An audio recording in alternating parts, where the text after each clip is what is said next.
Hi students, कैसे हैं आप। मैं एक बार फिर से ऑफलाइन वीडियो लेकर आपकी खिदमत में हाज़िर हूँ। पिछली दो वीडियोज़ में हमने पढ़ा था और डायरेक्शन के बारे में, उससे पहले हमने पढ़ा था डिस्टेंस के बारे में। तो आज हम पढ़ेंगे तीसरा कंपोनेंट है इसका, सिंबल्स। स्टूडेंट्स, ये है सिंबल्स, इसके बारे में हमने पढ़ना है। It is the third important component of A map. ये जो मैप है उसका ये तीसरा इम्पॉर्टेंट कंपोनेंट है। किसका? मैप का। It is not possible to draw on a map the actual shape and size of different features such as buildings, roads, bridges, trees, railway lines or a well। ये कहता है कि ये मुमकिन नहीं है कि हम क्या करें, मैप पर किसी भी चीज़ की एक्चुअल शेप को उधर ड्रा करें। जैसे कोई बिल्डिंग है, अगर हमें दिखानी है तो उसको एक्चुअल बिल्डिंग मत बना सकते हैं, उसका एक सिंबल लेंगे।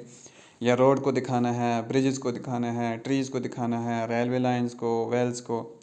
तो ये तमाम जो चीज़ें दिखानी है मैप्स पर, ये हम एक्चुअल फिगर, इनकी एक्चुअल शेप नहीं दिखा सकते, बल्कि इनके लिए सिंबल यूज़ करते हैं।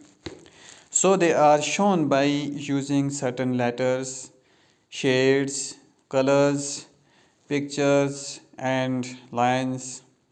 तो ये जो हैं शो किए जाते हैं किसके द्वारा? कुछ लेटर्स के द्वारा, कुछ शेड्स के द्वारा, कलर्स के द्वारा, पिक्चर्स के द्वारा या लाइन्स के द्वारा। These symbols give a lot of information in a limited space। ये जो सिम्बल्स हैं ये बहुत ज़्यादा इंफॉर्मेशन देते हैं एक लिमिटेड स्पेस में। With the use of these symbols, maps can be drawn easily and are simple to read।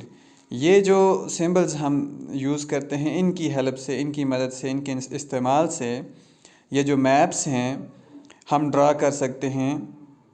Maps can be drawn easily and are simple to read. और इनको हम आसानी से रीड भी कर सकते हैं, यानी पढ़ सकते हैं। Even if you don't know the language of an area and therefore can not ask someone for directions, you can collect information for maps with the help of these symbols.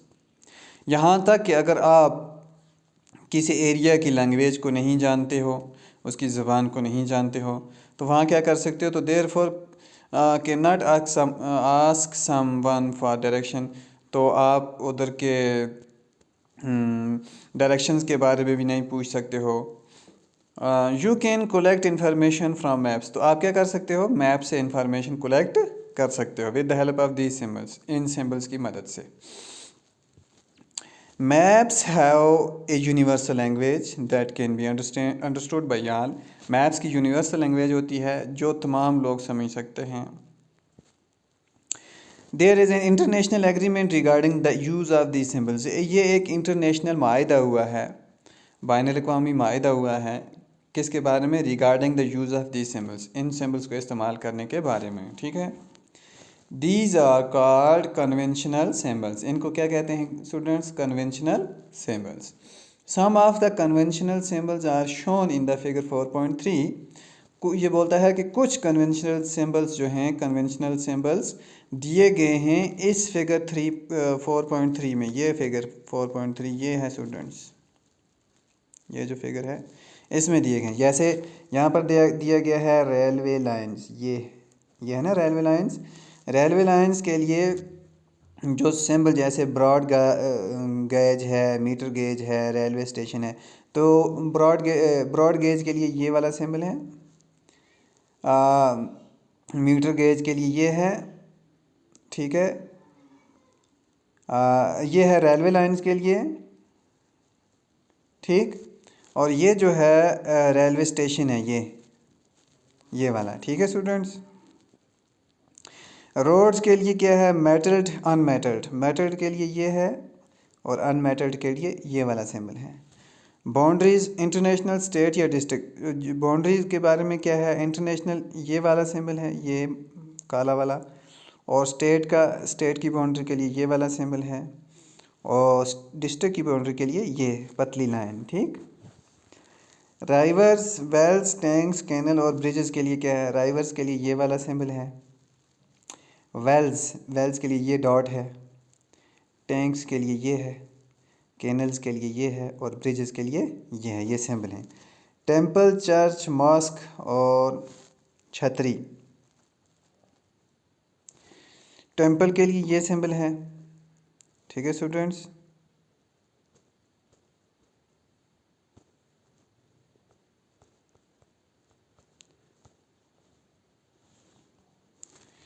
Temples के लिए ये वाला symbol है, churches के लिए ये है जिसके ऊपर प्लस है, मस्जिदों के लिए ये है और छतरी के लिए ये है। पोस्ट ऑफिस को पीओ लिखते हैं, post and telegraph office PTO लिखते हैं और पुलिस स्टेशन के लिए पीएस लिखते हैं, ये है। सेटलमेंट एंड ग्रेव यार्ड के लिए ये है, सेटलमेंट के लिए ये है, ग्रेव यार्ड के लिए ये है यानी कब्रिस्तान।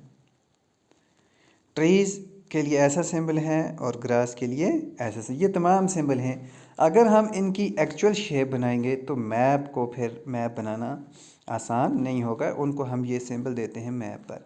अगर ये वाला वाटर जैसा ये है, ये अगर दिखाई देगा तो आपको पता है ये राइवर्स का सिंबल है, ठीक है student.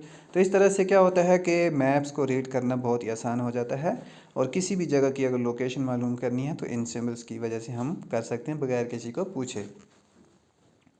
Various colours are used for the same purpose, बहुत सारे कलर भी यूज़ किए जाते हैं इस पर्पस के लिए। For example generally blue is used for showing water bodies.